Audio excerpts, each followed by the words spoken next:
everybody was trying to do something for which they have been trained, to the level they have been trained. But I guess nobody was there to go inside and fight a terrorist because that is a critical issue. And then the Marine Commandos entered, and with the help of the, the staff of Taj, they were able to do they were able to conduct the operations, basically room to room search, clearing off the areas, getting the guests out to safety and all. Actually, every special force is very, very feared by the enemy because they know that these people mean business. They are lean, mean fighting machine. Further, so it's been a iterative process, and our training level today of Marine Commando, I must say, has become at par with any contemporary navy, including the U.S. Navy SEALs. It starts from the national leadership, and thereafter higher directions which you get from the national leadership to a specific mission.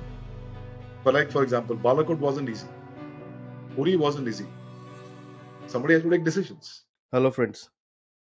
We at the iRonik Show will love doing the defense special podcasts. Indeed, the iRonik Show started off with a special podcast on the MARCOS, where our guest was Captain Suresh Babu sir. Today, we are back again with a MARCOS special, and our guest today is Commodore Vijaypal Rawat sir, who is a legend of the MARCOS. Fun fact: Captain Suresh Babu sir and Commodore Vijaypal Rawat sir have served together in the MARCOS. Indeed, they are buddies. In this podcast, we have deep dived into the history of Marcos, why India, what is the role of Indian Navy, and the importance of Marcos in today's geopolitical scenario. We spoke about the role of Marcos in 2611. We spoke about one of the most historical uprising in India's pre-independence history, the Naval Uprising of the 1946. This podcast will give you a very detailed view of the importance of Marcos, what makes them stand apart. Commodore Vijaypal Rawat sir on the iRonik Show. Enjoy.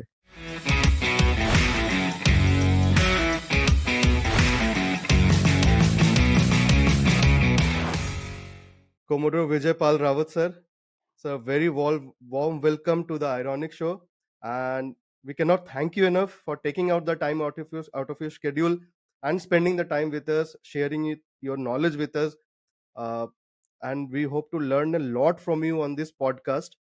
So, just to let you know, the iRonik Show started with a Marcos podcast. It was with your postmate, Captain Suresh Babu sir, and that episode, because that what flagged off the iRonik Show. Ronak, and thanks a lot for inviting me. It is always a pleasure to interact with young minds and young people like you, and also through the medium of you to also convey the message which probably youngsters would need to know in today's world, because India is a growing and developing country, and there are a lot of Right. things which a normal arm army doesn't know about the armed forces and the overall geopolitics. And so this kind of podcasts are of great importance because it conveys, as far as I'm concerned, because you always call people who got a lot of experience, and that experience is shared for the benefit and the good of the community in large. And although your name is Ronik, and your podcast is ironic, but I'm sure that in times to come it will no longer be ironic. It'll become much better than that. But anyway, it's a nice Thank name you, you sir. put, and anyway, all the best for your podcast. Thank you, sir. Uh, Sir, while we were doing the podcast with Suresh Babu sir, so one thing, it was my first interaction with the Marcos. Now again, after almost couple of months, 3 months, I am meeting another Marcos.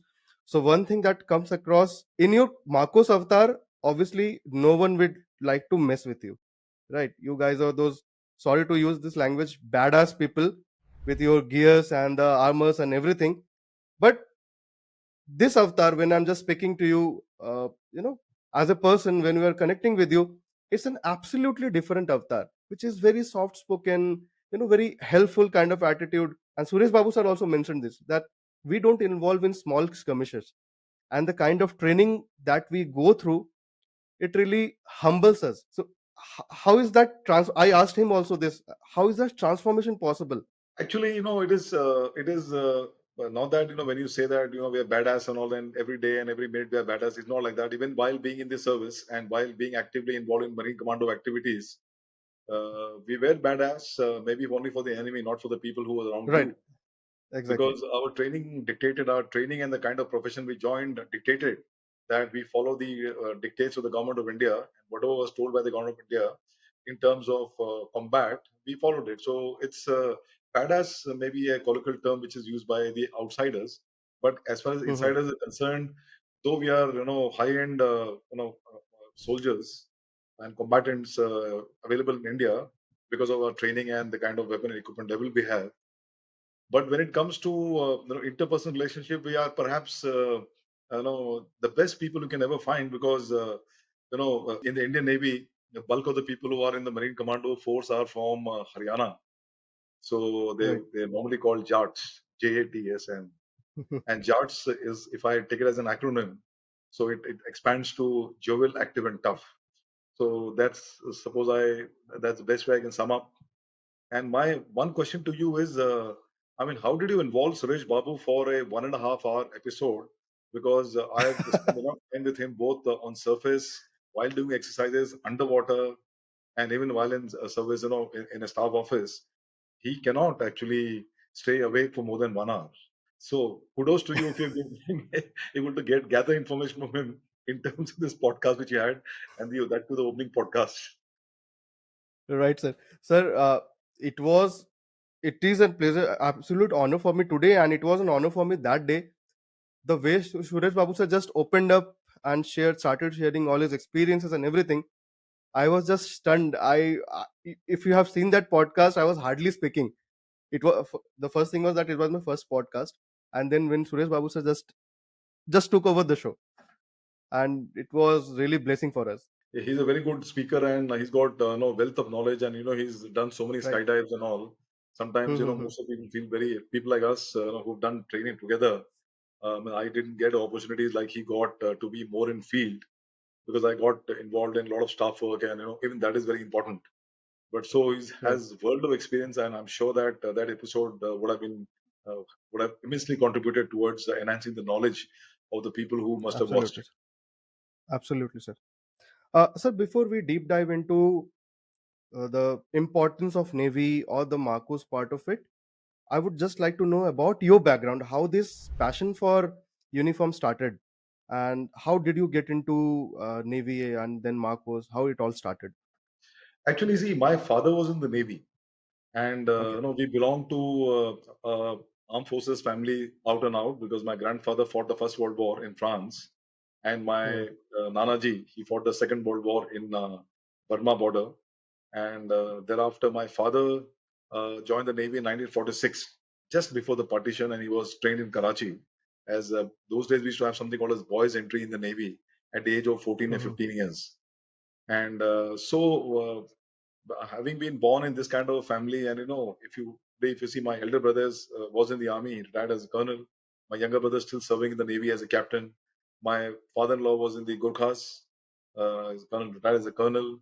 My Sali, my wife's younger sister, is a wing commander in the Air Force. Her husband is a colonel in the Wow. army, and her father-in-law was in the army as an officer. So if you see overall, there's a lot of people, there's a lot of armed forces in our blood, and so the transition from being a student and living in the environment of the Indian Navy, because the naval environment within the Hmm. naval base is something very akin to the cantonment environment which you have in the army.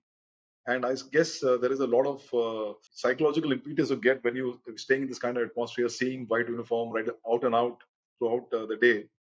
So it was but natural that you picked up some skills which were essentially required to be part of the armed forces. And I guess that's one thing. But in my case, there was another thing which happened. I've been throughout generally very good in academics. I stood class 12, I stood second in my school. Throughout, I was class monitor, school captain, and all those things. I was also good in sports and involved myself in a lot of co-curricular activities. So what happens is that there was a concept of an all-rounder.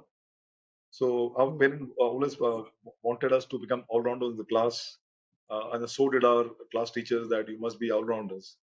Now there are some benefits and not some good points about being an all-rounder, but I was in a classic sense all-rounder of my school and my class also, and that I guess fitted very well with the personality which was required of armed forces officer.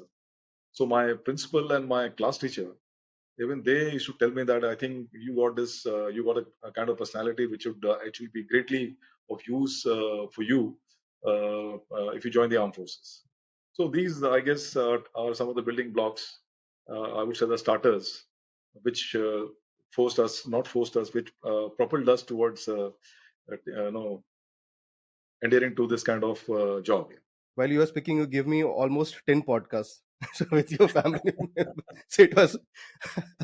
uh, sir, I'm really interested to know when the entire family meets. What is the discussion like? So Is it's it like this. around? Yeah, sorry, actually, I interrupted you. It's very exciting Yeah. because the house becomes like a mess. Mess is the place where the officers dine, but Right. the other mess, is like, I mean, you understand, no? It becomes like a mess, Uh-huh. and there are a lot of, like my elder brother, he talks a lot about the army because he's been deployed in anti-terrorist operations extensively, both in the east as well as in Oh. J&K. So he's got his own Mm. tales to say, and then in my case I have some tales to talk about the navy, and and my younger brother, because he was my younger brother was a missile gunnery specialist, so he's got a lot of his tales to share about that. And then it's only when my sister-in-law, who's an air force officer, when she comes home, then we have sort of a conflict situation developing, because between air warriors and the other warriors, the true warriors and the air warriors. So so Okay. that it becomes like a cacophony then. But otherwise it's generally people, I will not say people in the armed forces, but generally uh, people in my household, they're generally very open with each other, very, and want to enjoy life, and laugh and smile and everything. Hmm. So it's a very good and easy and happy-go-lucky family we have. Absolutely, sir. Great. Now, sir, coming back to Navy, in today's days, 90% of our trade happens through the sea route, right?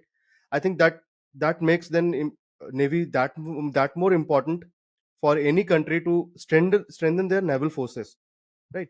So, I would like to ask you, in terms of our geopolitical scenario and also trade wise, what is the role of Navy and how important is Navy?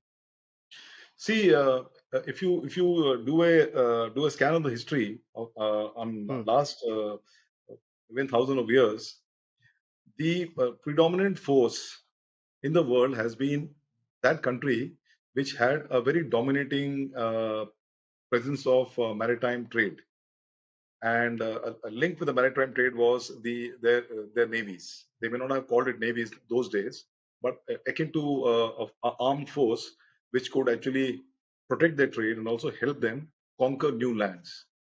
Earlier, it was like closer to let's say 5 centuries back, the Hmm. Dutch ruled. Before that, Portuguese ruled, the Dutch ruled, and thereafter the Britishers ruled, and now the Americans are ruling one way because of their preponderance of naval force. So maybe that way is actually very important, just to protect your trade and also to ensure that nobody interferes with the trade, and also because the maritime interests are something, and the maritime domain is something which is almost three-fourths of the earth is covered by water. And as you rightly said, 90% of the trade goes by sea, and 97% by volume, and 90% by cost. In case of India, the sea lines of Okay. communication are very, very important. And see, we almost import 80% of petroleum of crude oil, and all this thing comes from abroad. Something comes from the Bombay High area. All this thing need to be protected, and we have to ensure that there is no interference from any force which is inimical to our interest. So that actually wants us to that forces us to have a reasonably large and strong and effective navy. Basically, if you classify the roles of navy, there could be wartime roles which are very which is for combat purpose, to preserve the maritime boundaries of the country, and also to ensure that the enemy forces are not able to dominate your lines of communication and disrupt your trade. That's number one. The second is the benign role. And a benign role is something where, or before that, you can say the constabulary role. Constabulary role is a role where the navy actually does something called as shaping the environment, shaping the geopolitical environment Hmm. in a favorable condition for the nation, so that tomorrow if something happens, then there are a lot of other countries which would support you for things which would actually become a diplomatic victory for you. So constabulary roles is very, very important, and that's why they say that we build bridges across the oceans. That is part of the constabulary role. There are a lot of seminars held, there are a lot of pacts which are formed, all as part of this constabulary role. We do a lot of exercises with other countries. We do capacity building, training, enhancing the training of smaller littoral countries which do not have the resources. We do, we go to other various ports and, sometimes help them out with their constructions, infrastructure development, all pertaining to the relevant to the naval ports and navy. So those kind of stuff we do as part of the constabulary role. Then the third role is the benign role, which is a very predominant role during peacetime. In benign role, we have something known as HADR missions, is something which we do on a regular basis. HADR is So humanitarian assistance HADR and is disaster, humanitarian humanitarian assistance and assistance. disaster relief. Here, what happens, for example, during tsunami, which hit in 2004, I was commanding a ship that time in Port Blair. It was a Okay. massive earthquake which triggered the tsunami, which caused a lot of destruction in many parts of our country as well as the areas around the country, the other countries which are neighboring to our country. And you'd be surprised to know that within 12 hours, we were able to dispatch 24 warships, almost 22,000 men, and about 100 odd aircrafts to all these other countries, also to our Andaman Nicobar Islands and other places within our country which are affected. And that is part of the HEDR mission. And the other thing was when we had issues in Lebanon, when we had to retrieve our Indians, Nepalese, Bangladeshi, Sri Lankans from there. Then lately we had in some other Middle East country where we had to send our naval warships and they enter the port in very trying conditions and almost war-like condition in Libya. And then we were able to get the people out of this. These are all basically benign roles, which are very, very important. The other part of the constabulary role, which I missed, was basically, when you have this, there's something called low intensity maritime operations, like you have anti-piracy operations, gun running and, not smuggling totally, but, gun running, human trafficking, some of this kind of roles come under the Hmm. constabulary, domain. So they are the kind of roles the navies do. And as far as the Indian Navy is concerned, why we need a bigger Navy, why Navy is very important to us, while one part I've already explained to you, which is common to all the navies in the world. Hmm. Coming Hmm. specifically to our country is, is got nine coastal states, is one of the largest coastal country in the world. We have about 7,000, 160 odd, kilometers of coastal line. Then we have the Andaman Nicobar Islands, and we also have the Lakshadweep Islands. These all together form a larger, exclusive economic zone. And exclusive economic zone is the area from the coast to extending to about 200 kilometers, uh, and that whole area is available to you for, for resources, like petroleum products and other minerals which are found in the bottom of the ocean. So that needs to be protected. Fishing is another thing which falls under that EZ, which needs to be protected. Then India is also a country which has got, so this entire EZ comes to about 2 million square kilometers of land, Okay. of area, which is a huge area by any yardsticks. Then in Hmm. 1989 or 87, I think India was also given another area which is 4 million square kilometers, which is down south of Sri Lanka, in the southern Indian Ocean region, where we were allowed to do nodule mining and all uh, for the benefit of the country. So all these things are having a great impact on our economy. See, we got 12 major ports and almost 185 minor ports. So these ports are essentially required for the trade. So we got ports which had to be protected. We have got EZ which had to be ensure that there is no interference from any side. And we are now the fifth largest economy in the world today, or fourth largest economy in the world today, and we are still counting. And maybe in another 10 years we would become the third largest after US, China. So all these things need a strong economy, and economic development is very, very interrelated with trade, and trade actually happens 90% by sea.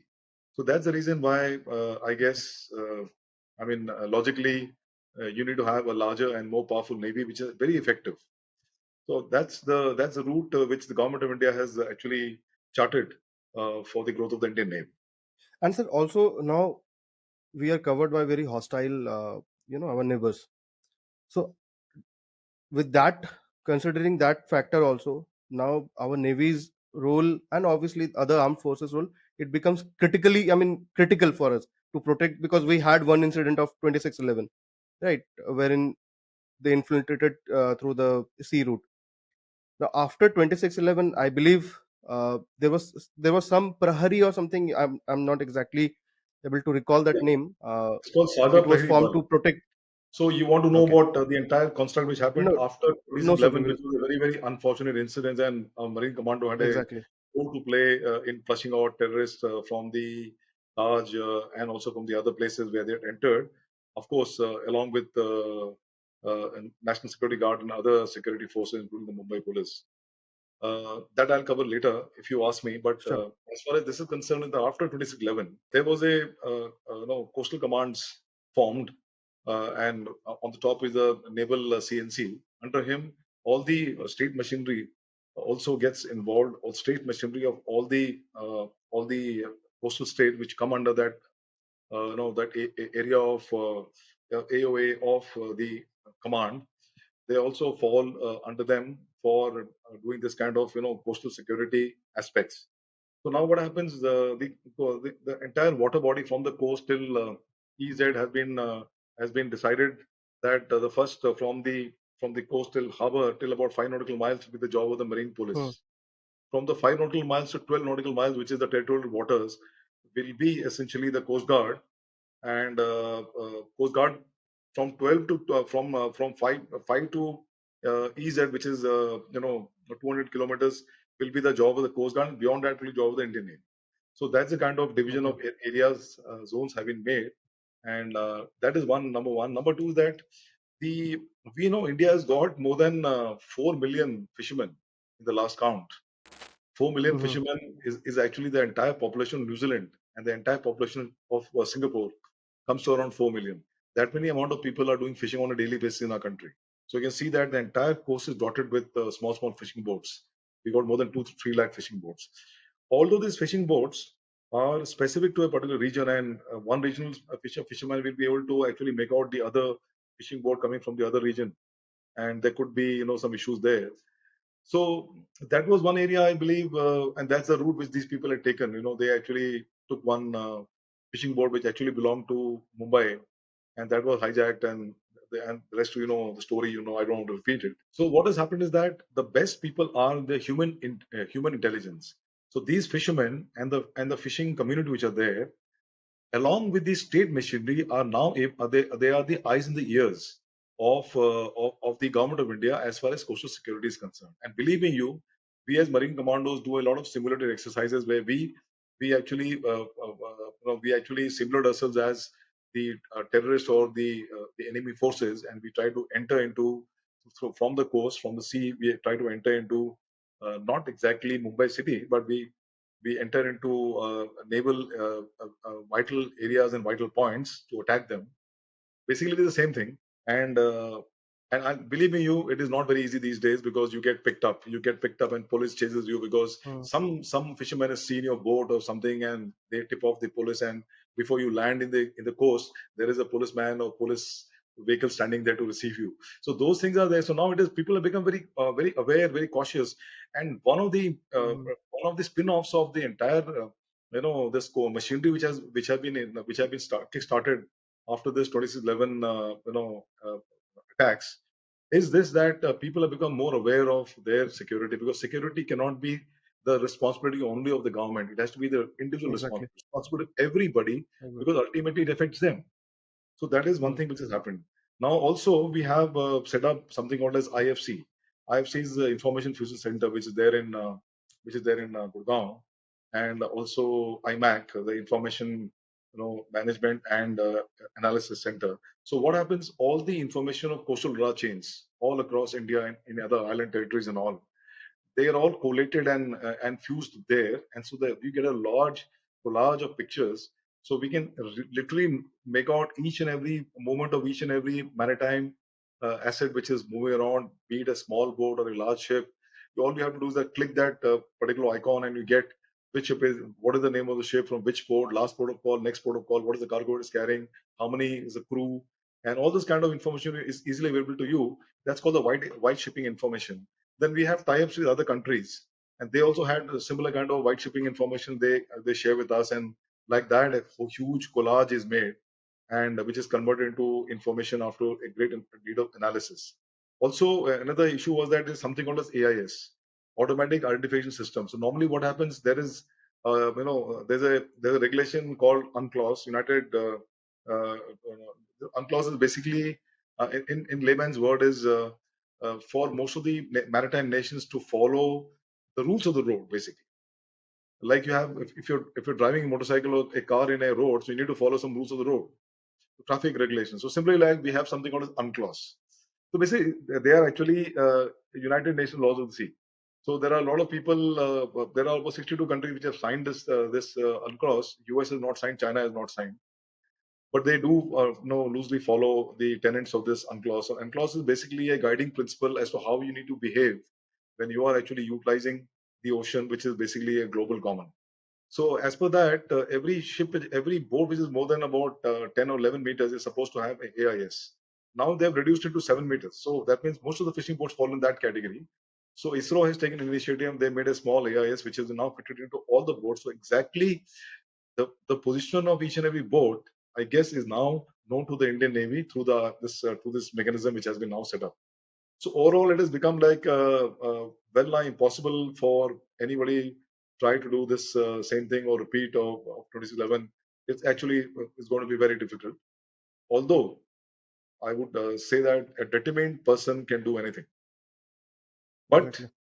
for the others, I think this kind of arrangement which has happened, and it's a learning process, and these are all processes which are being refined on day in day out. We carry out a lot of exercises. We carry out exercises with the Coast Guard, exercises with the Marine Police, with state machinery, Indian Navy getting involved, DRI getting, Director of Revenue Intelligence getting involved. So all these things we keep on doing exercise on a regular basis, and then we see what are the negatives which are still there, which need to be plugged, and over. So basically, progressively, a lot of things happened since 2011.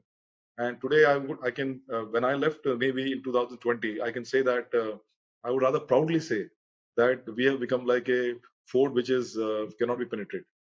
Awesome. Sir, now that we are speaking about 2611 and the other peacekeeping or the relief uh, operations that the Marcos or the Navy carries out, we'll definitely get to that because that's a very important aspect that you've already given us. But before that, I think for the listeners, they need to understand what is the history of the Marcos and why Marcos is so important in terms of our security in the Indian Navy. Why it was formed and why is it so important in today's context of Okay, security actually, and other. okay, fine. So every service has got their own small element which is specially trained to Right. do some kind of specific jobs which are not necessarily given to a larger conventional force. So that is they're all called special forces. We have Army Special Forces. They have 10 battalions. Hmm. We have Hmm. battalions from the Air Force, and we have the Marine Commando of the Navy. So this is the special operation forces we have in the tri service. Uh, the reason why we actually started the Marine Commandos was that our dependence on crude oil is almost 80%. We import from abroad, largely from the Middle East, and of course from Russia also we import. Now, about 20% of oil is actually we get it from the Mumbai High and the Krishna Godavari basin. So now they are all oil rigs which are actually uh, taking out oil from the bottom, and these oil rigs are situated anything between 80 to 150 kilometers from the coast. If you see the Mumbai coast, the farthest oil rig, PHN North, it's called, is about 180 kilometers or so from Mumbai. It's pretty far. And as I told you, there are so many, and the sea being a global common. There are so many sea lines of communication which pass through that. There are international shipping which is going through that. There are other big boats, small boats, other countries' fishing boats which are going through that. So there is always a chance of somebody actually trying to get into the onboard this oil rigs and create some kind of nuisance value attacks, which could also have a psychological spin-offs in case somebody takes over the oil rigs and all. So now the government was seized of this issue, and they approached the Indian Navy that we must do something to ensure that these vital assets of the country, which are the oil rigs, are adequately protected. Then we also had have Tarapur nuclear power plant, which is actually the coast, and there are other important assets of the government of India which are actually situated on the coast, so they also need to be protected from the seawards. So for that, they wanted to have a special force within the carved out within the navy, carved out within the navy, who would be adequately trained to carry out anti-terrorist operations, basically flushing out of operations in the oil rigs. Because oil rigs is a different ball game altogether. Gaining access to the oil rigs is very difficult, and if you have 3, 4 terrorists who have gone into the oil rig, it is very difficult for a opposing force to actually get in and flush them out. So they wanted somebody who are basically mariners who are trained in doing skydiving or aerial insertion, who could also do insertion by helicopters through the SHBO mode, or they can also do underwater diving and coming and entering and getting onto the oil rigs from underwater and doing a proper type anti-terrorist operation. So they decided to raise a force called IMSF, Indian Marine Special Force. So the first batch passed out in July 1987, and that is the beginning of the marine. Actually, it was IMSF, as I told you, but later on the name got changed to Marine Commando Force. So that's the beginning of the Marine Commando Force. Later on, they realized soon after their inception in '87, there was IPK operations in Sri Lanka, and when you have a race horse, you cannot keep it in the stable. You have to keep on making him prepare for the races. So now, as far as the special forces are concerned, we don't have this kind of operations happening every time during Hmm. peacetime. So what happened? The Navy thought it's in the best interest of the young force to be honed and to be blooded and to learn the tricks of the trade in actual battlefield. So we were deployed in Sri Lanka, and for almost 2 to 2.5 years when the IPK operation was going on, and the MARCOS, the Marine Commandos, acronym is MARCOS, along with the Army SO people did a fantastic job. Not only we gained experience of doing combat, we honed our skills. At the same time, we also learned a lot of lessons because the para SF of the army are highly specialized, and they've been formed in the 60s and the 70s, and they've got world of experience, combat experience, I would say. So their Hmm. maturity sort of reflected on our maturity, and I would say that it was a homecoming for us. We from the boys we became men in the Marine Commandos, and the display of Marine Commandos, combat display of Marine Commandos was excellent. We had one person who was awarded a Mahavir Chakra, Arvind Singh. He retired as a Commodore, and then we had two officers who got a V Chakra. Many the Shaurya Chakras and many people, say officers and sailors who got National Medal Gallantry. So seeing the effective deployment of the Marine Commandos, I guess, seeing the effective deployment of the Marine Commandos in battle, so the Navy decided that maybe we could expand the role further, and that's how today Marine Commandos have got a very wide charter, and the flushing out operations, essentially for which they were created in the first place, has become one of this charter. Otherwise, we are a full-fledged combat force which can take on any kind of special operation missions, both on land and also at sea. So, as far as I know, that Marcos is trained to do any combat operation in land, water, and sea, right? All the three bases are covered by Marcos Yeah, actually, because what you. happens when you say all the three medium, we are actually four dimensionals. We are the only Okay. force in India which is four dimensional because we use the air medium for insertion, airborne insertion by Hmm. skydiving Hmm. or by para jumping or even by doing special heliborne operations, slithering, rappelling from the helicopter to go on to the target. So that is so air medium. Nobody fights in the air medium, but air medium is used as a medium for doing insertion. Then they land either in water or they land and sea on lands. And on land means generally coastal areas. So there we have Hmm. to do combat because most of the combat is actually on land.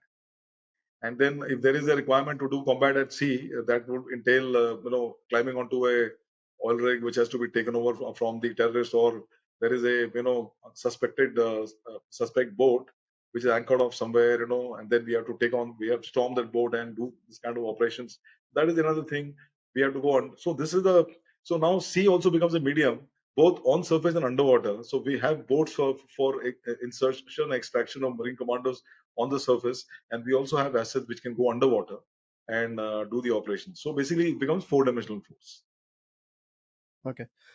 So why is it, for the listeners, if you can please explain, why is it so that the Marine Commandos, the Marcos, are respected by the citizens and the nation, the government and everyone, and they are the, and when it comes to the terrorists or the uh, enemies, why are the Marcos most feared? See, I can't take away from the gallant behavior of the special forces we have in India, Hmm, and by that I mean the para commandos. They've got a huge history, and I mean you can't find a better force than the para army SF in our country. Uh, Having said that, I would say that these are all some kind of imaginative reporting by people who say that we are the most feared, Marine Commander the most feared. Is not so. Actually, every special force is very feared by the enemy because they know that these people mean business. They are lean, mean fighting machine. Everyone is trained to the same level. As far as the Marine Commando is concerned, because see what happens till 1982, nobody even knew about Marine Commandos till hmm, 1992, I would say, because I finished my course in 1991, and the India Today had carried a extensive article about the Marine Commandos, and that is the first time when people in India came to know what is Marine Commandos. But still, the knowledge of Marine Command, not only outside but within the Navy, was also very kept under wraps. Our capabilities were kept under wraps. It's only when we started Operation Sri Lanka and we started operations in JNK and all, then our combat capability came to the fore. And so we were, this the new toy, the young people. So they started, tom-tomming about this force and all. Of course, uh, the force has got excellent capabilities because of the four medium in which you operate. So obviously, your training levels have to be well defined, and it has to be better than maybe the other special forces. So the training background, the background of, and because of the four medium, we need to have specialist equipment and weapons and all these things. So as compared to the other special forces, our training levels are slightly higher. Our methodology of doing operations are slightly different and maybe more, I would say, more technical in nature. I guess they are the reason why some people have taken the liberty to say that we are the most feared force. Well, we are definitely most feared force, but I can also tell you that the Army Para SF is no less. In fact, they are they are much ahead of the other special forces. Now we have this Air Force Garud, which were formed in the mid 90s, and even they are extensively deployed in JNK and other places to hone their skills and all. They are all. So now what happens? There is a synergy between all the three special forces. We do joint training, combined training. We do hmm. correction. We do joint training. So the SOPs are shared. The weapon equipment table is shared, and the methodology of doing operations is shared largely. See, the Air Force and the Army can afford to have the same kind of SOPs and methodology. For the Marine Commandos being also the medium of the sea and the undersea, so that makes the situation a bit more complicated. So the long and short is, yes, we are a very feared force. We have done performed excellently in whichever areas which have been dominated. We follow the pattern of the U.S. Navy SEALs, and that I guess is also a good selling point for us. But it would be wrong on our part to say that we are the only people who are the most feared. All the special forces in our country are actually very feared. That's how I like to So sum it now up. that you sure. So now that you talked about US Navy SEAL, just for the listeners, I'm just summing it up that जो हमारे Marcos हैं, our marcos of the Indian Special Forces of the Indian Navy. So similarly, US has the US Navy SEALs who are the special forces of their Navy. So if you have to compare these two forces, and I believe there are also joint trainings when where US Navy SEALs and Indian marcos, they do some joint trainings as well, which is yearly kind of affair. Now, if I have to just compare these two forces, how would you rate? Actually, I mean, these two special forces. comparison creates a lot of chaos, because there is a tendency for then, uh, that there becomes a tendency of one upmanship, कि I'm better Hmm, than him, and मेरी hmm, shirt उससे ज़्यादा सफेद है, all those things. I mean, I don't want to compare, but if you just see the capability wise, if you do the analysis, I would not compare. I'll just do an analysis because I have done my own. I've been involved with joint exercises with the U.S. Navy SEALs, and they are a fantastic force and very professionally oriented force with a lot of experience. Because the U.S. is almost in every battlefield in the world. U.S. People are available, and wherever the U.S. goes for war or conflict, the first forces to get in the special force, maybe the U.S. Army or the U.S. Navy. So that kind of stuff is there. My observation is that the training levels are by and large same. And in fact, the Marine Commando training initially was based on the clearance diving training. Clearance diving is another specialization in the Navy, which is part of the naval special warfare activities. And most of the Marcos were also clearance divers, like me and Suresh Babu. We're all clearance divers, and thereafter we volunteered for Marine Commandos. So as a CD, we had certain roles, combat roles, and the training also. And then we did some other training to become full-fledged Marine Commandos. So that training was largely the army-oriented training, what you have, the Army Special Force, and that way. The SEALs have got a very good training facility in their country, and a couple of our officers also gone there and qualified, and they came back with rich experience, and they have actually now contributed to some training aspects which we felt was missing in our place, or which we felt that could be refined further. So it's been a iterative process, and our training level today of Marine Commando, I must say, has become at par with any contemporary navy, including the US Navy SEALs. And because the training is very good, the weapon equipment level, if I compare with the US, they are largely similar. They may be using a different type of or the brand of weapon. We use a different brand of weapon. One must realize that US is a very rich country, and there are certain things in that country which no other country can actually follow in terms of their sophistication of their weaponry. But we also get quite an equivalent weaponry sophistication. Uh, uh, to the extent possible within the given limitations of the defense procurement procedure. So we get all those things. Training is almost at par, and the quality of men is almost similar. So if you try to compare man to man, equipment to equipment, I think we are in the same platform. What will actually differentiate a special force or capability of a special force to conduct special operation is not the individual bravado or the individual training level or the individual weapon and equipment which a force has got. It has got a larger connotation, and that is you have to have a holistic, what do you call, focus when it comes to doing special operations. It starts Mm. from the national leadership, and thereafter these higher directions which you get from the national leadership to do a specific mission. For example, Balakot wasn't easy.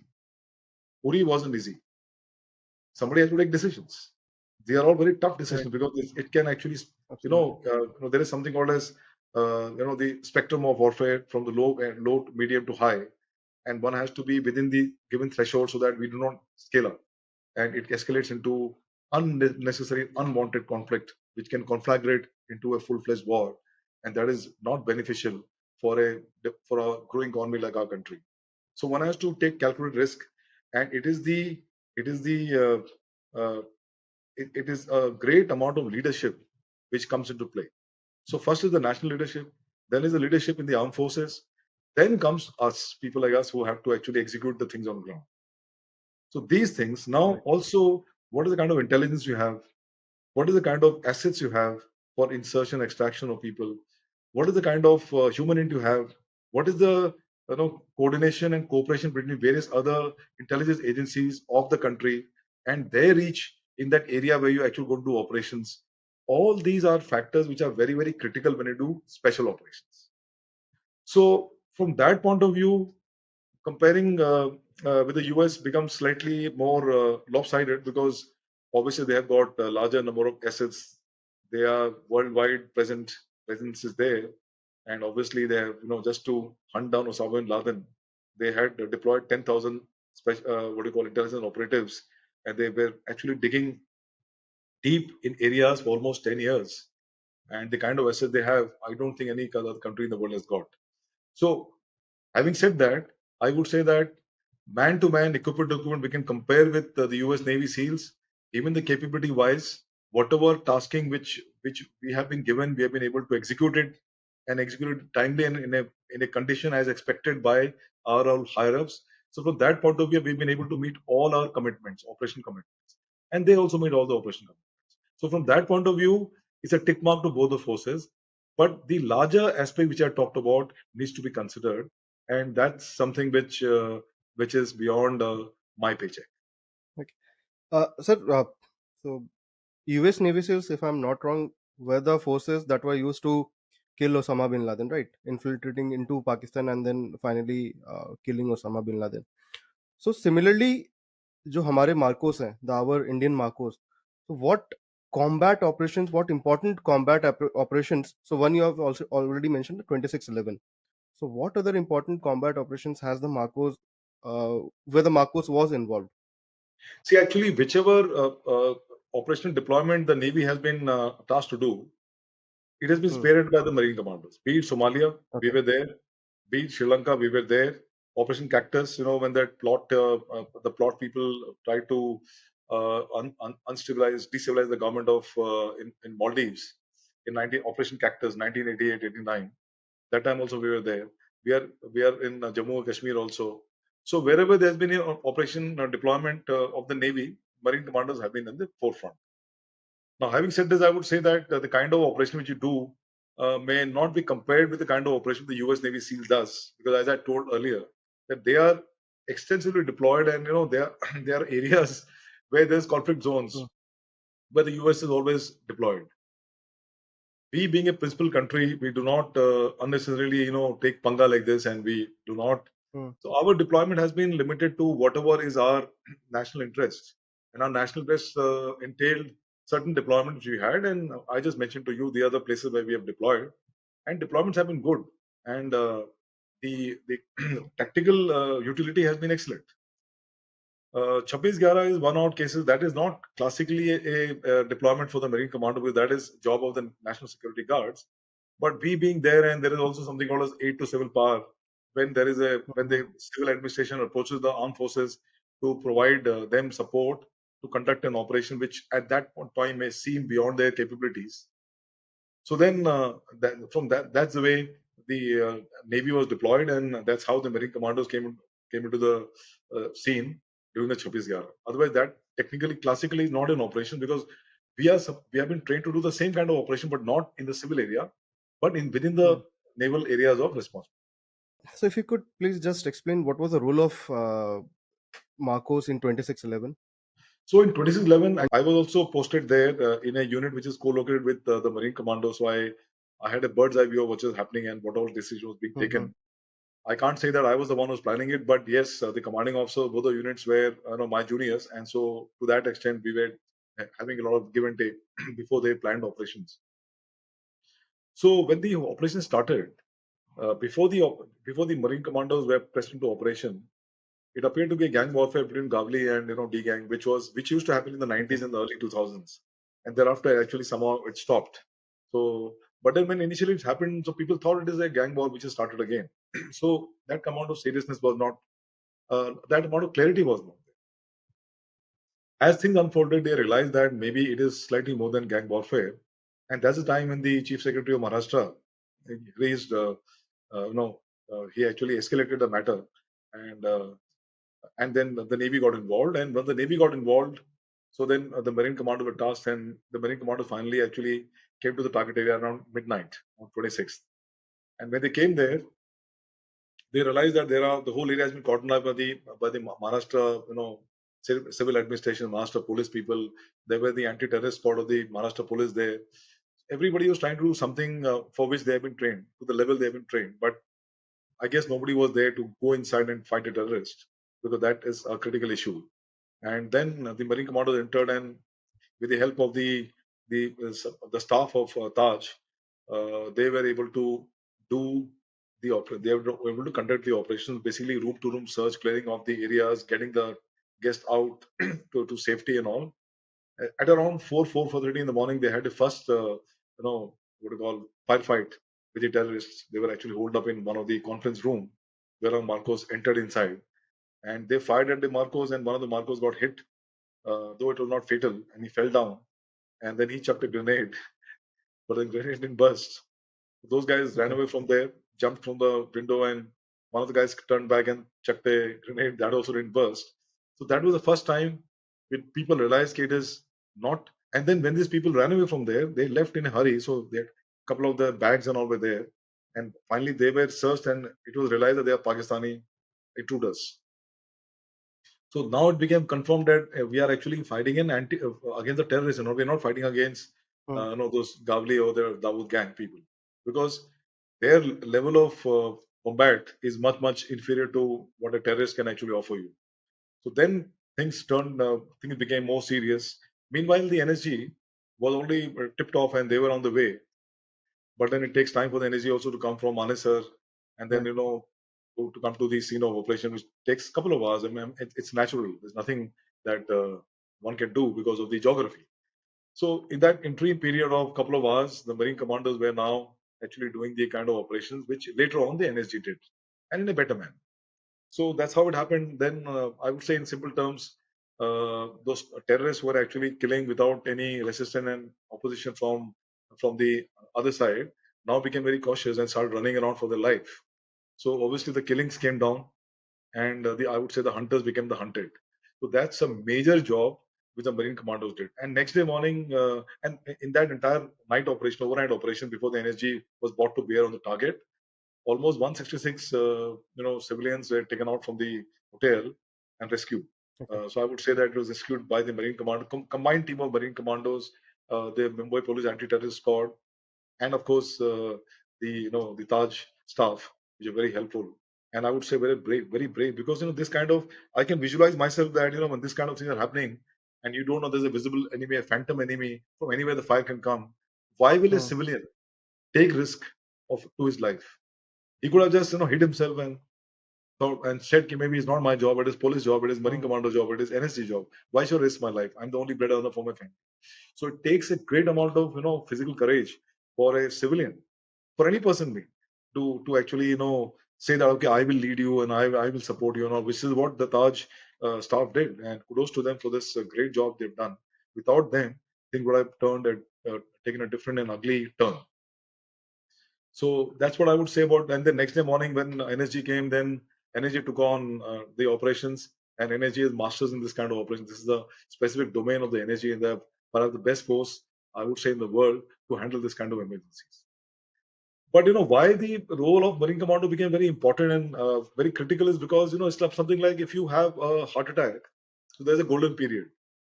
So in that Right. golden period, if you're able to be taken to hospital for treatment, maybe you would survive. Same thing actually translate to this kind of terrorist operations. When you have a terrorist strike, then within a couple of hours, if the terrorists are actually again put under pressure by a trained force, then the things actually become for the good. But if the terrorists know that they can they can actually operate with impunity, which is what was happening before the Marcos actually had a firefight with the terrorist in 2011, then they can keep on doing extensive damage.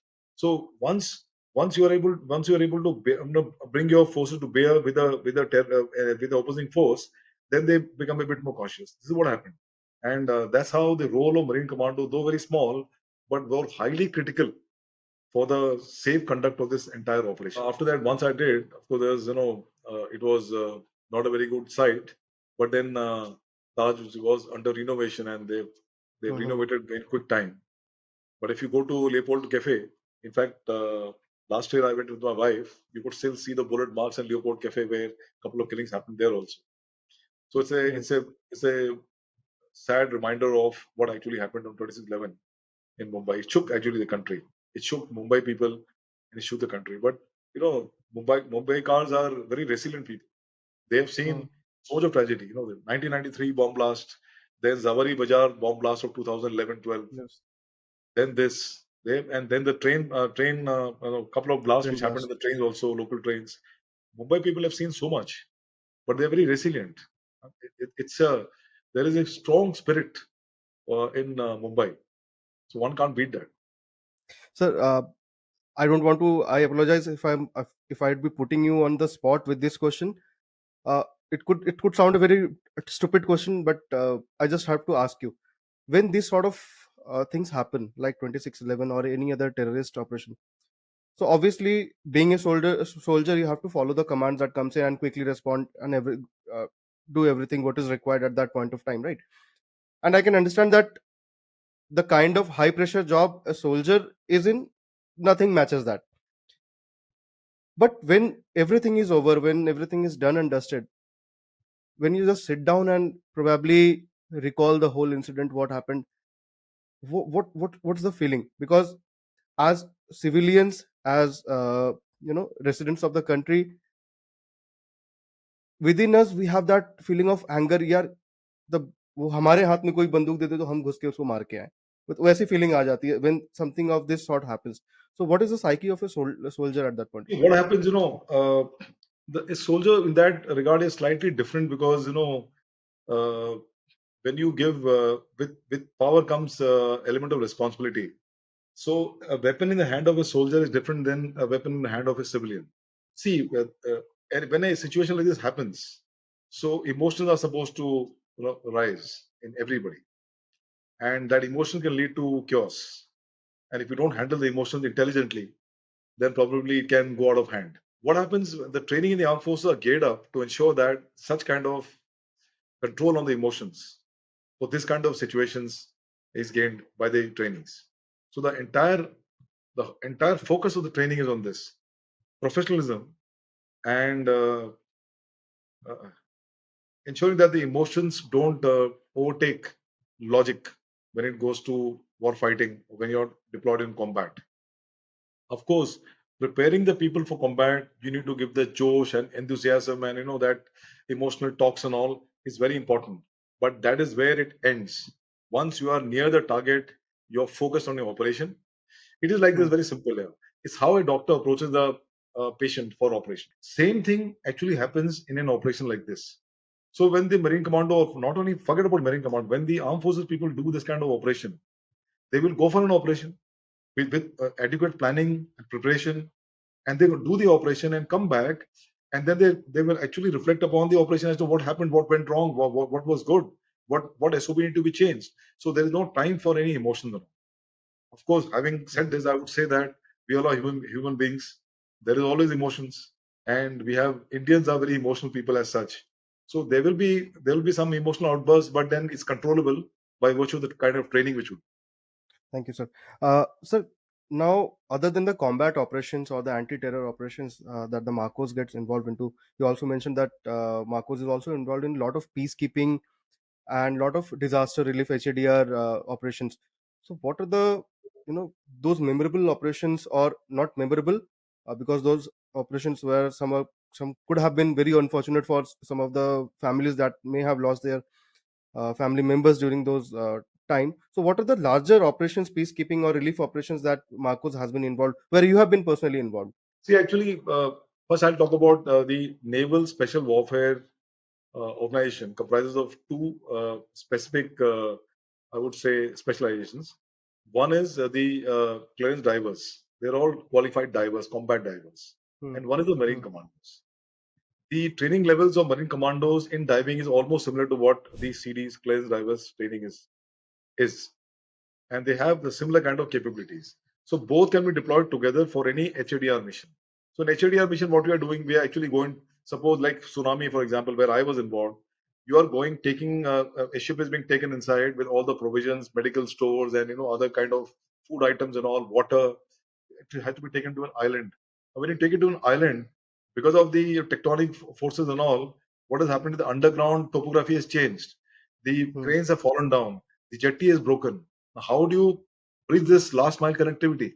So you have to lower rubberized craft, which is being used by which is being operated by the Marine Commandos or the clearance divers. Then they take the entire medical stuff and all and go to the whichever place they can land, and then they can go and then distribute it. Then we have a medical team which goes and does this kind of things. Some of the people who are within the Marine Command are also medics, and they can also be placed into operation to do minor medical treatments. That's one thing. Then when you talk about evacuation operation, what happened in Libya and the other Lebanon and all, there when a ship is entering a port, before the ship actually enters a port, you have to send a recce party.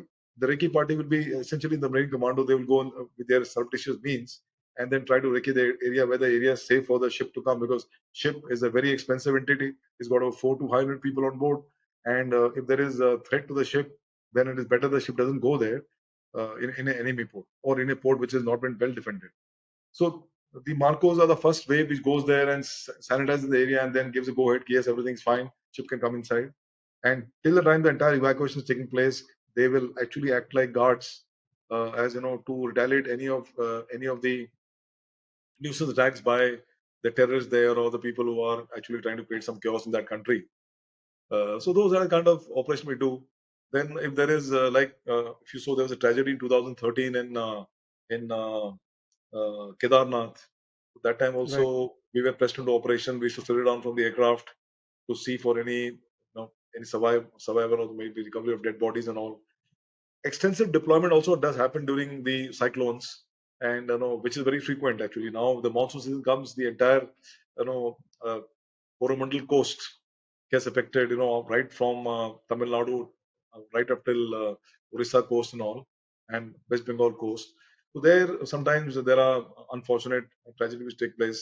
Boats sink, and the cyclonic wind conditions and all those things create a lot of problems there. So then again, there the Navy is deployed, and as part of the Navy, the Marine Commandos and plane drivers are deployed to rescue people, to take them to the this. My deployment of this kind happened in Jagatsinghpur in 1993, where I was my team was there for almost a month, providing relief to the people in Jagatsinghpur and Kotak, where the Brahmaputra River actually broken the banks and had actually flooded the entire thing, and the people are marooned. So we are doing search and rescue operations. We are providing provisions, food items, medical stuff, evacuating people through helicopters. So all this kind of operations done. So it's a pan Navy operation, pan armed forces operation, and we, being slightly better trained and physically more robust than the other people, we are the people who get deployed. We actually spare it as a kind of So talking about the tsunami, it was year I'm not exactly clear. It was 2000 2004, I believe, 2004. 2004. and it was just after Christmas, couple of days after Yeah, the Christmas. next day. Okay. So you were sorry, sir. You had mentioned where you were posted. It was Yeah, Andamans. I was commanding INS Guldar, Indian Naval Ship Guldar, which is a landing ship tank, Okay. and my ship had come for some kind of maintenance activity to Visakhapatnam. The ship was Hmm. based in Port Blair. From there, the ship had come for maintenance activities, and that is the time when tsunami hit. So what were the first signs? I mean, did you notice something very So my unnatural or? officer, my officer the day told me that, sir, suddenly the water has been sucked out of the harbor, and the ship actually, Oh. because ship actually is berthed alongside a jetty, Hmm. and then there are ropes which are from the ship which emanate and go to the bollards of the jetty, and the ropes are tied. The ropes are doubled up, or tripled up also. And he said, sir, suddenly the water level has actually gone down by about meter and a half, which is quite a unique phenomenon. So then he said, sir, what I have done is that I have actually loosened the ropes and I have lowered one anchor so that the ship is more steady.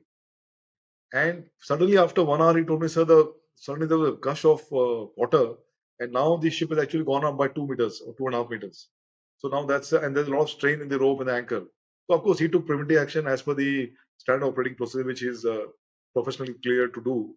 And so that was first sign that something unusual was happening. By the way, my course mates in Visakhapatnam had planned to have a picnic, and we planned to go Okay. to the beach to actually swim there, but before we could leave the house, I got his call, and my other coachman also commanding ships in Visakhapatnam. So they also got call from their officer of the day on the similar lines. So we decided that I think there is something wrong. We all should rush to the ship and we should cancel the picnic.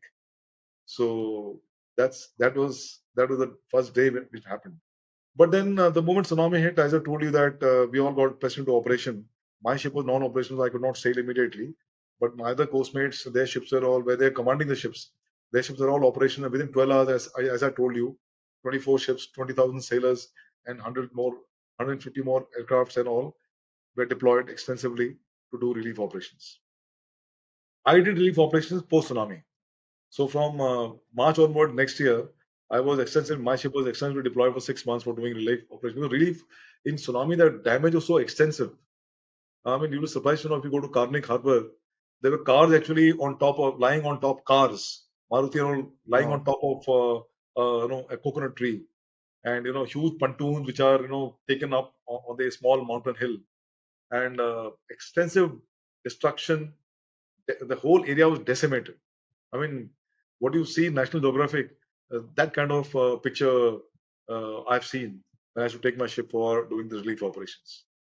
But the good part is The it was a whole country, effort and support, and in very quick time we were able to do a lot of good things there for rehabilitation of the people and reconstruction of the area.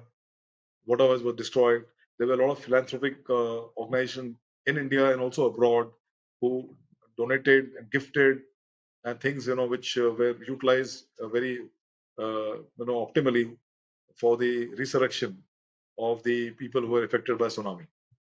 So, so being a Marcos, so you obviously are a trained diver, right? So, what has been your most memorable diving sites or the diving experiences that you had in your Marcos career? Diving diving is very interesting.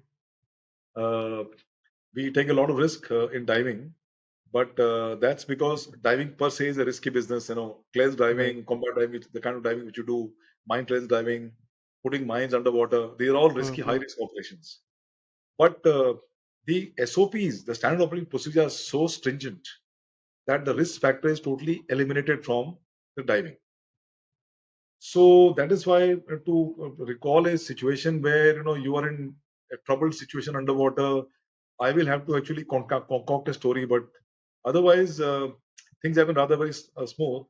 The difficult part was the diving training itself, because if you see the diving training, it happens in Cochin. Cochin, we start the day with a at 4:30 in the morning. We get up by 5 we're in diving school, and 5 to Mm. 5:30 we actually ship all the diving equipment and all to the dive spot, which may be about half a kilometer. We have to lug everything in our shoulders and all. Each cylinder is around 50-60 kilos, and the outboard motor is around 60 kilos. The incredible craft is around 250 kilos. So four of us to pick it up. That takes effort. Then we go back, have breakfast, come back. 6:30 to 8:30, 2 hours. We do extensive physical training exercise, which involves about 10 kilometers run, numerous amount of push-ups, sit-ups, sprints, and all these things. And then we end up this exercise on top of a bridge overlooking the Cochin Channel. And from there, at a height of 10 to 12 meters. From there, we all wear our fins and jump into the water. And then we swim to the dive spot, which could be about 3 to 3.5 kilometers. And then, the currents are against you, though you find it very difficult to swim. But you have to swim and finish the entire exercise. And once you reach there, you have to wear boots, what you call gum boots. And in each gum boot, you put about 2 to kilograms of lead weight. And then you jump into the quicksand, which is right next to the channel. So you are actually knee deep in the quicksand. Now you have to wade through the quicksand and finish a 50 meters walk, which takes about 45 to 50 minutes. It is very backbreaking. You finish that, and then you get a cup of tea. And once that happens, then you wear your diving set and you start diving for about good 2 to 3 hours, crisscrossing the Cochin Channel. The width of the channel is about, I would say, about almost about half a kilometer. The width of the channel, and you have to keep on crisscrossing, underwater swimming with your buddy and all those things. The good thing is that it's a very, firstly, being a very boring activity. It's a very laborious activity, very boring activity. So what we do is that we should sing songs underwater, and so that just to entertain people, make your buddy just sing songs and keep your. Otherwise, what happens if I used to dive with Suresh Babu, he would actually sleep, underwater, and you just keep on feeling underwater, you'll sleep. So to ensure that people of such kind of such creatures are totally active, the mind is active. You have to keep engage them. So we're tied up with a buddy line. Two people dive together with a Right. buddy line, and then and there's a float on top of you, so that the instructors on the boat can realize your actual position, and then they follow you so that you don't land up in trouble.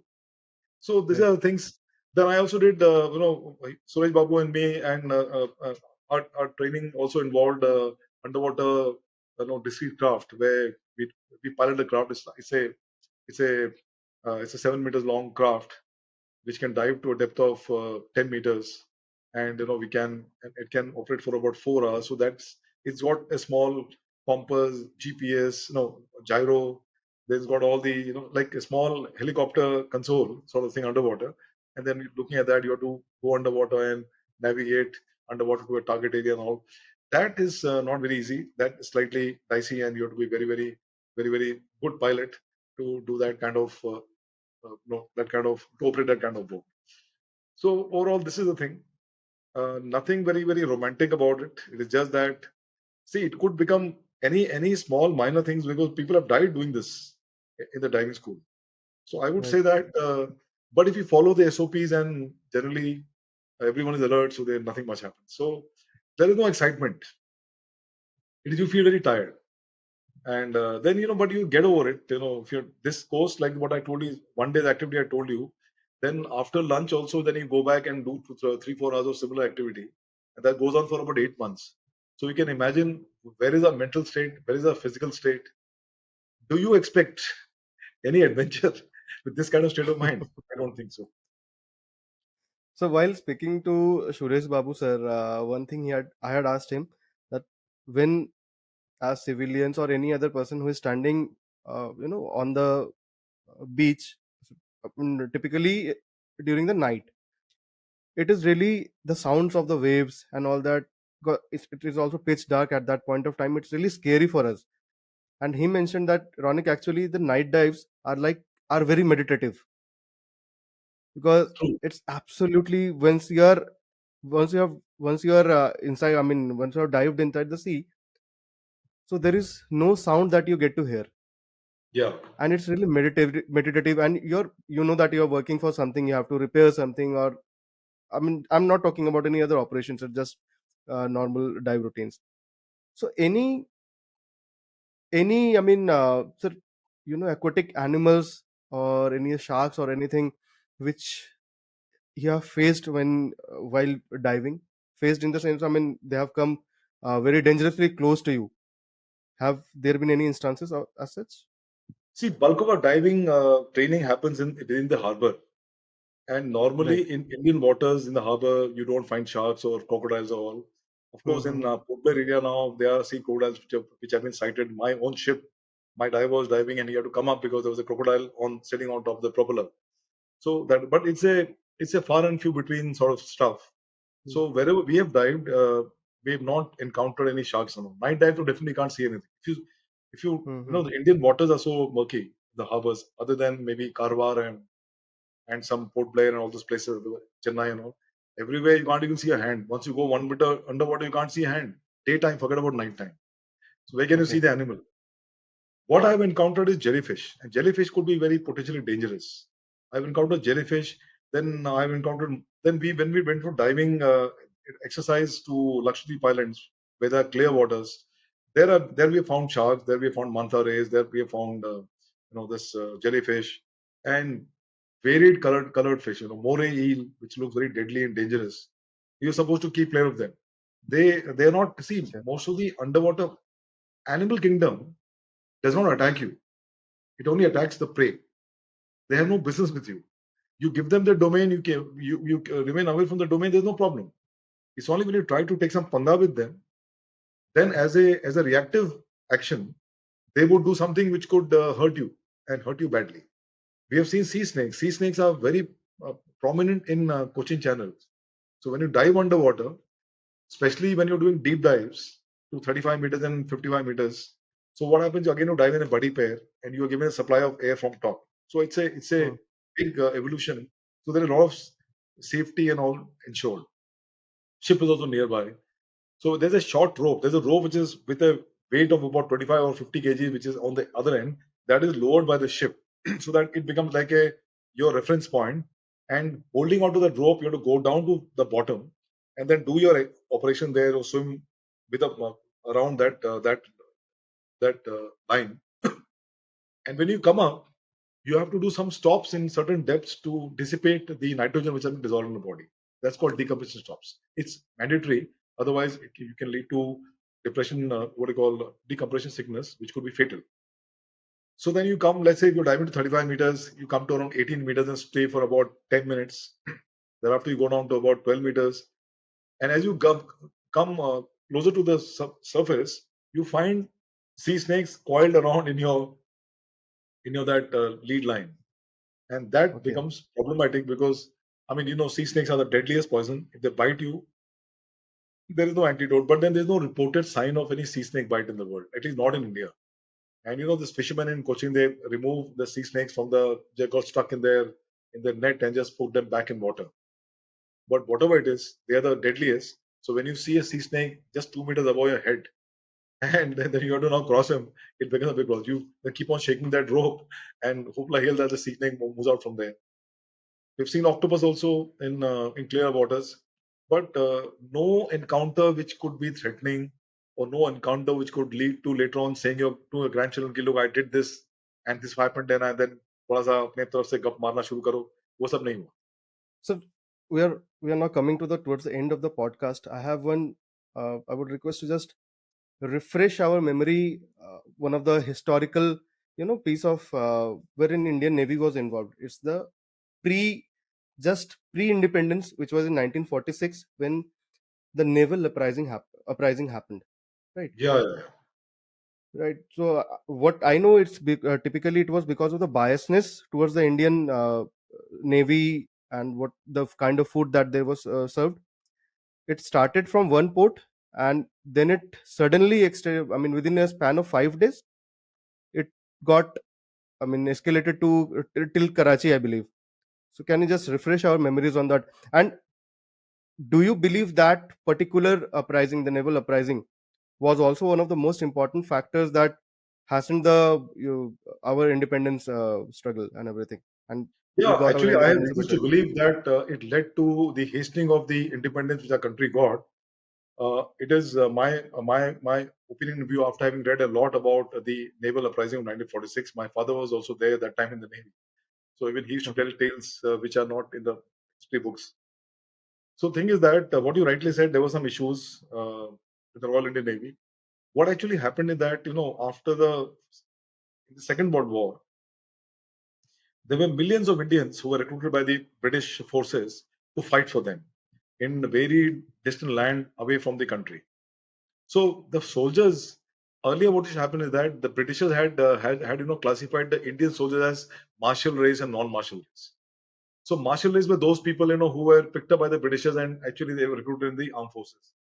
But Mm. because of the requirement of additional manpower during the Second World War, they started recruiting from almost all parts of the country, and all the people in all parts of the country with different faith, different thought process, different conditioning, political conditioning, they all now came to congregated together, and the views are slightly different. And these people, when they were sent to fight for the on behalf of the Britishers, they realized easily that this fight for the Allied forces are actually fighting for the to ensure democratic setup in most of the countries. So why can't we have for independence of most of the countries? So why can't we have independence in our own country? So that thought process came in the mind of these people. That is number one thing. It was the awakening of the people's mind. Number two, what happened is that when these guys came back, and there was a lot of problems because of the 1930 famines in West Bengal, 3 to 4 million people died of hunger. The country was not doing very well economically. Even the UK as a country was actually not very financially stable after having fought the First and the Second World War. Extensive, the economy actually took a beating. So they were also weak. Their control over the colonies was also getting weaker. And here in India, there was a lot of chaos. So people who joined the armed forces were told to demobilize because they did not need 10 million people now after the World War got over. They didn't want so many Mm. people to hang around in the force. They could not pay for them. So that was another bone of contention. The number three was that the Indian Naval Army, that trials were going on in Red Fort, and Indian Naval Army had done an excellent job, and psychologically it had built up the idea of gaining independence through other means, not only peaceful means, in the minds of the young people, young population of the country. That was also there. And then these people they easily realized that there's some kind of discrimination happening, and the INA trials are not fair. So these three, four things. Added to that was the fact that there was a lot of discrimination between the British soldiers and the Indian soldiers, especially British ratings. We're getting almost 4 times more pay than the Indian ratings. Their food was slightly different than our food. And then there was discrimination, all kind of discrimination. I'm just talking about one or two discrimination. All this cumulatively led to a situation where some of the ratings, they decided that enough is enough, and they went on a hunger strike on board a vessel called HMIS, His Majesty Indian ship Talwar, which is a base establishment. And it was a small hunger strike, But within a couple of hours, it actually spread to more than 20 ships within Bombay Harbor, and eventually it spread to about 74 ships, HMIS ships, right from Karachi till Singapore. All the HMIS ships where Indian troops were there, Indian soldiers were there, Indian ratings were there. They all were up in arms, and thereafter they revolted against. They revolted against their own officers and the British ratings, and that was the thing. And while this whole thing was happening, the police, the civilians, the workforce, the mill owners, the mill workers in Bombay, they also came to the street. So it became like something like very short of something very similar to a revolution which is taking place in a country. So now what happened? The British were scared. Of course, they had the British troops and they were able to contain the entire situation within 5 to 6 days. Situation was largely also contained because the Indian national leaders who were thinking about having a peaceful devolution of power, and they believed that we can actually get independence through peaceful methods. Now they were not in favor of this kind of no military way of or the yeah this kind of military way of getting independence. And I also have reason to believe that they would have thought that the entire life they spend on trying to be leading the men, and here there are people who actually now totally destabilize them. So they also had vested interest. I mean, they may this could be because everybody Hmm. is selfish. Let's say let's face facts. So that's one thing. So these people came into the act, and the Muslim League and the Congress, who are not in favor of this kind of uprising, they were able to pacify the people, and to ask them to lay down their arms and all, and so that there was a peaceful resolution to this. The condition which they laid down was something which is very ironic. That the condition which they laid down was that none of you would be arrested, none of you would be having a disciplinary case against you, and you all will be reinstated back in the post-independence in the navy. Nothing of this sort happened after the India got Yes. independence. So that is the reason why this uprising actually failed. Had the national leaders at that point in time Hmm. also supported this uprising, which had become almost a national uprising, the people in Karachi, the civilians in Karachi came to the street fighting against this, fighting against the British soldiers there. Hmm. So suddenly the Britishers realized that now it was very difficult to rely on their military because largely the military comprised of the Indian people. So they got scared actually. And so the best thing they did was try to hurry up independence because they knew that if they're going to stay here, this uprising might lead to other uprising which could actually conflagrate into a fire, like it happened in 1856, where thousands of the Britishers were massacred by the soldiers and the civilians. They didn't want a repeat of this, and I guess that is the reason why they left in a hurry. And this is what is my opinion. I've read a couple of books. I've also listened to a couple of podcasts, and I formed an opinion like this. Some people may differ, but the long and short is, I would say that if you ask me a question, did it lead to having an effect, overall effect on the independence of the country? I would say yes, it did. Because this soon after that, there was a cabinet commission formed by the British government that started the procedure of actually independence in our country. And the second thing is that when Mr. Attlee, who was that time the Prime Minister of Britain during time of this naval uprising, when he came in 1954 or 55, he came to Kolkata in one of the seminars, and he was asked a direct question that did it actually have an effect? And he said, yes, it did have an effect, because the British government suddenly realized that it is no longer, you cannot rely on the military forces Right. any longer, Hmm. and it would be detrimental for their survival in this country, and that's why perhaps there was a quick departure from our country. So the although the 1946 naval uprising, or call mutiny, whatever you call, we as students never read in our books, which is Right. very ironic. We never read in our books. History never talks about this kind of uprising, which is very sad, because this is the true history. This was indeed a turning point in our in what you call in the recent history of our country, and the Hmm. same thing has been ignored by the people. So this is the problem with which I face. Not only me, a lot of people face that what actually was very important turning point in our country's history has been kept under wraps. But I'm sure that through this medium, people who are listening to me would do their own studies, and at least Right. it'll actually excite their minds, It will set a primer in the mind to go and read about this naval mutiny or naval uprising, and then form their own opinion about what was it all about. They don't have to go necessarily with my opinion. That's about the mutiny, or I would say the uprising. Mutiny is the wrong word. Uprising. Vijay sir, uh, on behalf of the Ironic Show, on behalf of every Indian, every from my team, sir, we salute you. We salute to all the soldiers who lay their lives every day for our security, for our safety.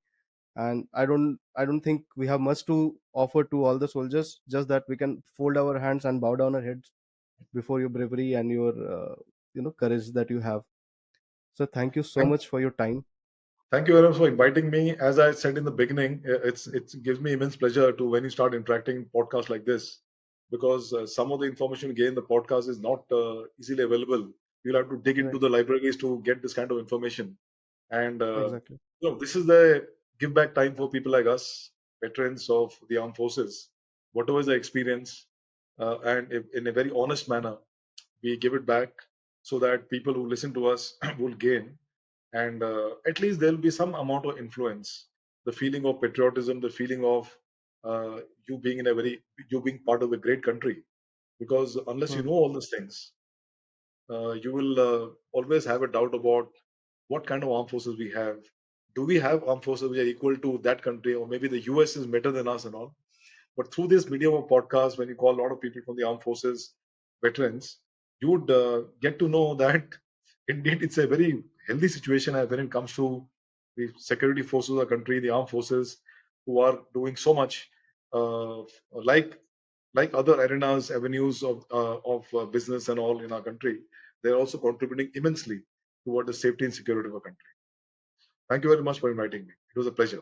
Thank you, sir. I hope that we have you soon again on the show because there are lots to discuss, lots to talk, and there is lot of uh, learning that we can still take from you. So I think there are a lot of things that we can discuss about. Thank you again, sir, and we hope to have you soon I'm back on sure the that podcast. if you call me anytime, I should be available for this kind of interactions. And thank you for me for having called me for this interaction. Thank you, sir.